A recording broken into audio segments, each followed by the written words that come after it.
ñoo xam ne ñooy diriger actuellement ce pays ñu bàyyi seen xel ci loolu. Sànq il y a quelqu'un qui parlait de c'était Ngagne qui parlait de l'État décentralisé. Et je constate une chose, je le dis, il faut jamais affaiblir la base.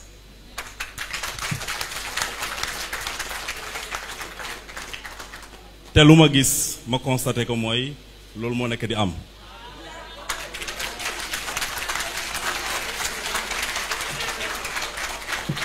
Je le dis en toute responsabilité.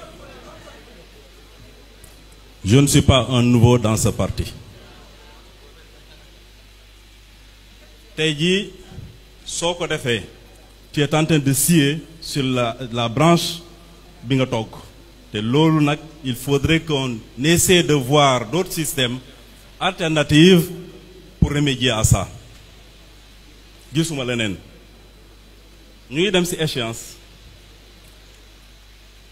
On aurait du mal à mobiliser si vraiment on n'y remédie pas.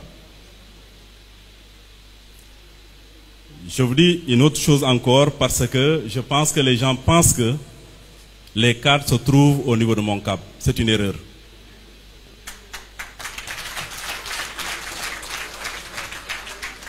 Ceux qui sont au niveau de Moncap, c'est mes frères, c'est mes sœurs, c'est des amis. Nit ki nag su juumee da nga koy wax da nga juum. Il ne faudra pas qu'on se voile la face. dañ nekk ci période boo xam ne période bu sensible la te man bugguma suba ñu may xool ci bët moo xam ne da ngeen échoué. Je ne suis pas ce genre de personne là. Je préfère abandonner que d'être dedans.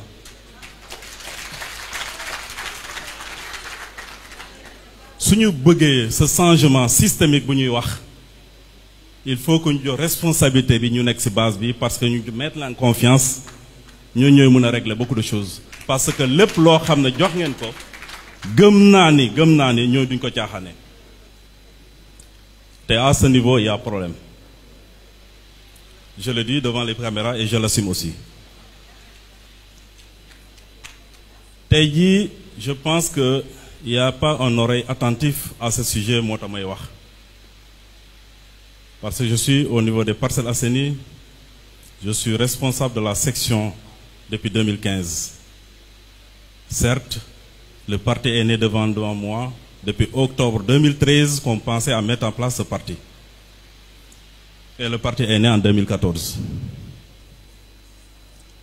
Je sais que, je ne dis pas que ma commune est la meilleure commune, mais quand même, j'ai des patriotes très engagés là-bas.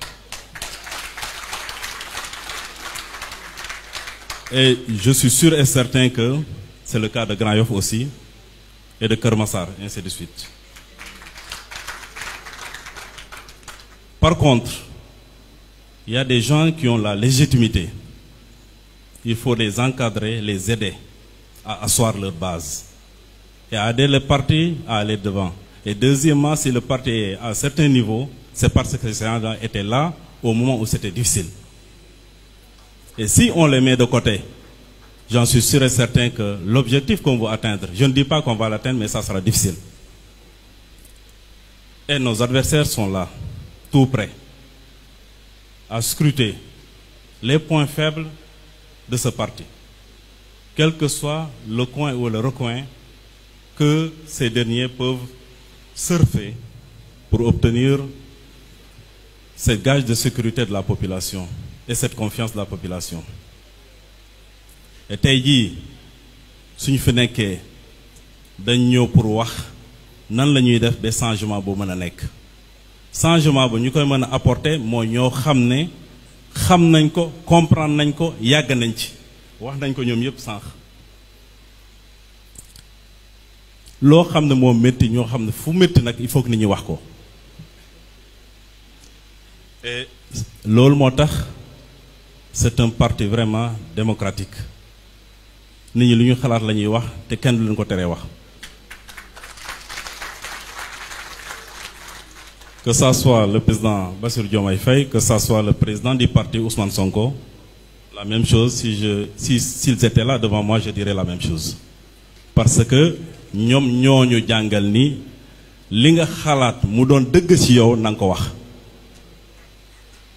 Certes am na lu bëri loo xam ne mun ñu ko fi wax peut-être bu ñu wéetee mën nañ ko wax mais am na le minimum des choses il faut que ñu wax ko te gëm naa ni loo xam ne mooy mën a tax ba ñu mën a avancer wax naa ko à travers les tournées que j'ai fait ma ne leen amul kenn koo xam ne war na toog croiser les bras en disant que boolewuma ci bokkuma ci donc par conséquent je vais croiser les bras je me suis sacrifié pour ce parti donc le parti doit être reconnaissant envers moi. Il ne faut pas qu'on oublie ce slogan le don de soi. Dañu war a sacrifier parce qu'on ne travaille pas pour nous-mêmes, on travaille pour la génération future, pour nos enfants, nos petits-enfants. Et ça c'est très important pour un pays.